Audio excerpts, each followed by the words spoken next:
Hello friends, இன்றைக்கி நம்ம சேனலில் என்ன ரெசிபி பார்க்க போகிறோன்னா சிக்கன் சால்னா பார்க்க போகிறோம். பரோட்டா, இட்லி, தோசை, ரைஸ் எல்லாத்துக்குமே சூப்பராக இருக்கும். அதுக்கு தேவையான இன்க்ரீடியன்ஸ்லாம் நான் எடுத்து வச்சுருக்கேன். வாங்க எப்படி செய்யுதுன்னு பார்க்கலாம். ஃபஸ்ட்டு பேன் ஹீட் ஆனோடனே கொஞ்சமாக எண்ணெய் சேர்த்துக்கோங்க. எண்ணெய் ஹீட் ஆனோடனே நம்ம ஃபஸ்ட்டு மசாலாலாம் வறுத்துக்கலாம். 2 துண்டு பட்டை, 4 கிராம்பு, 4 ஏலக்காய்,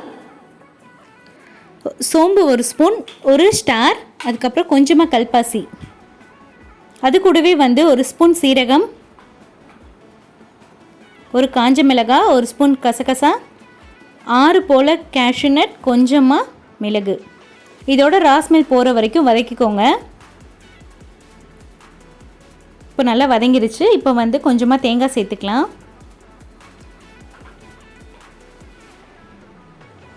இது எல்லாமே ஒன்று போல் நல்லா வதக்கிக்கோங்க. இப்போ நல்லா வதங்கிடுச்சு. இப்போ ஒரு மிக்ஸி ஜாரில் ஆறினோடனே சேர்த்து நம்ம பேஸ்ட்டு மாதிரி அரைச்சிடலாம். உங்களுக்கு எவ்வளோ தண்ணி வேணுமோ அந்தளவு சேர்த்துக்கோங்க. பாருங்கள், இப்போ இந்த மாதிரி பேஸ்ட்டாக அரைச்சிக்கோங்க. நல்லா மையாக அரைச்சிக்கணும். இப்போ ஒரு பேனில் கொஞ்சமாக எண்ணெய் சேர்த்துக்கோங்க. 2 கிராம்பு, ஒரு 3 போல் பிரியாணி இலை, அது கூடவே பெரிய வெங்காயம் 2 சைஸ் பெரிய வெங்காயம் சின்ன சின்னதாக கட் பண்ணி அதையும் சேர்த்துக்கோங்க. 2 பச்சை மிளகாய் கீறி விட்டு சேர்த்துக்கணும். இப்போ வெங்காயம் நல்லா வதங்கினோடனே இஞ்சி பூண்டு பேஸ்ட் 2 ஸ்பூன். இஞ்சி பூண்டோட ராஸ்மெல் போகிற வரைக்கும் வதக்கிக்கோங்க. இப்போ இஞ்சி பூண்டு நல்லா வதங்கிடுச்சு. இப்போ நம்ம தக்காளி சேர்த்துக்கலாம். நல்ல ஒரு பெரிய தக்காளியை சின்ன சின்னதாக கட் பண்ணி சேர்த்துக்கோங்க.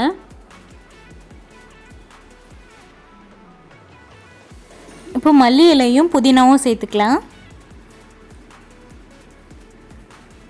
நல்ல ஒரு வாசமாக இருக்கும் சால்னா. இப்போ இந்த தக்காளி, மல்லி, புதினா இதெல்லாம் நல்லா கொஞ்சம் வேகணும். இப்போ நம்ம அரைச்சி வச்ச பேஸ்ட்டை சேர்த்துக்கோங்க.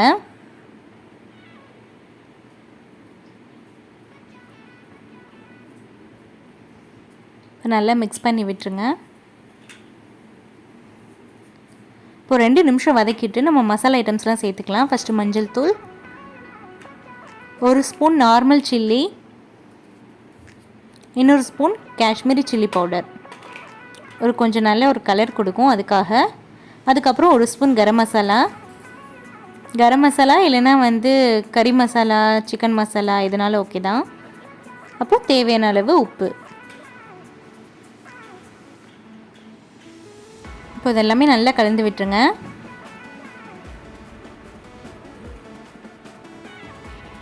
இப்போ நம்ம சிக்கன் சேர்த்துக்கலாம். நல்லா வாஷ் பண்ணி வச்சுட்டு சிக்கன் சேர்த்துக்கோங்க.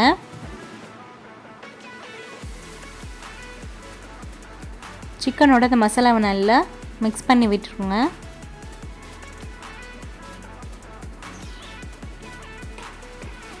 இப்போ நம்மளுக்கு எவ்வளோ தண்ணி வேணுமோ அந்தளவு தண்ணி சேர்த்துக்கோங்க.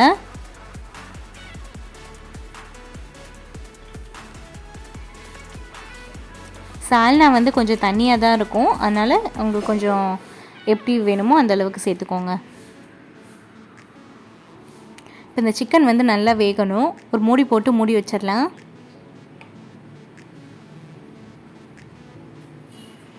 பாருங்கள், இப்போ சிக்கன் நல்லா வெந்துருச்சு. சால்னா சூப்பராக ரெடி ஆயிடுச்சு. ஃபைனலாக வாசனைக்காக கொத்தமல்லி தூவி விட்டுருங்க.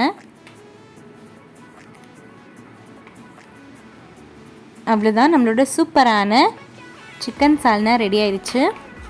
ரைஸ், இட்லி, தோசை எல்லாத்துக்குமே சூப்பராக இருக்கும். நான் இன்றைக்கி பரோட்டாவுக்கு சிக்கன் சால்னா செஞ்சுருக்கேன். நீங்களும் ட்ரை பண்ணி பாருங்கள். இந்த வீடியோ உங்களுக்கு பிடிச்சிருந்துச்சுன்னா லைக் பண்ணுங்கள், ஷேர் பண்ணுங்கள், கமெண்ட் பண்ணுங்கள், மறக்காமல் சப்ஸ்கிரைப் பண்ணுங்கள். Bye bye.